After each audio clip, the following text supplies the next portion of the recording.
बस्ती जो नुमाइंदो असांजे टैक्स मां तू पगार खणी तू सियासी कमदारी छॾे ताकि तुंहिंजे वञण खां पोइ असां तोखे सुठनि लफ़्ज़नि में यादि कयूं।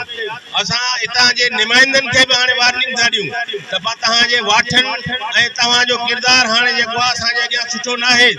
मलक साहिब जो फर्ज़न जेको हितां MP थियो हो इलेक्शन में हुन तकरीर कंदे चयो हो त मां जॾहिं हिते MP थी ईंदुसि त हिते मनशियात ऐं क्राइम जो नालो न हूंदो।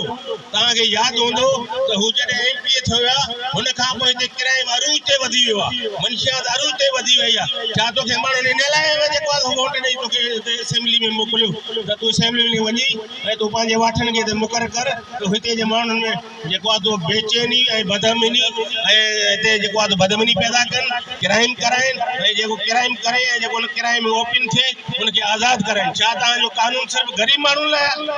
कानून सभिनी जे लाइ बराबरि हुजणु खपे। SSP साहब असांखे ख़बर आहे त तूं ग़रीब मिस्किन माण्हुनि खे जेको आहे रस्तनि केबिननि तां वठी हाफ़िराई करे हिकिड़ी फॉर्मेलिटी पूरी थो करी। तो में अगरि हिमत आहे त मेन डीलरनि खे गिरफ़्तार कर, तो में हिमत आहे त उन्हनि सपोर्टरनि खे गिरफ़्तार कर जेके क्रिमिनल माण्हुनि खे सपोर्ट कनि था।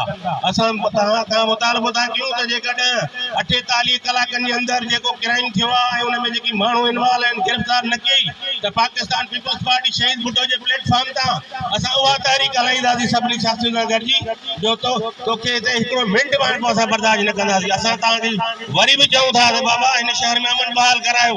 हिते माण्हू महफ़ूज़ न आहे, हिते माण्हू हाणे घरनि खां नथो निकिरे। आम माण्हू जी त ज़िंदगी तमामु जेको आहे बेचैनी में मुबतला करे छॾी आहे। त असां आलाइदारनि खां बि घुर था कयूं त उहे बि हिते जी मैनेजमेंट हिन SSP ते बि नज़र रखनि। आलाइदारनि जो बि फर्ज़ु आहे त हिन ज़िले में जेको क्राइम थिए थो उन ते जेको आहे सो फौरन कंट्रोल कयो।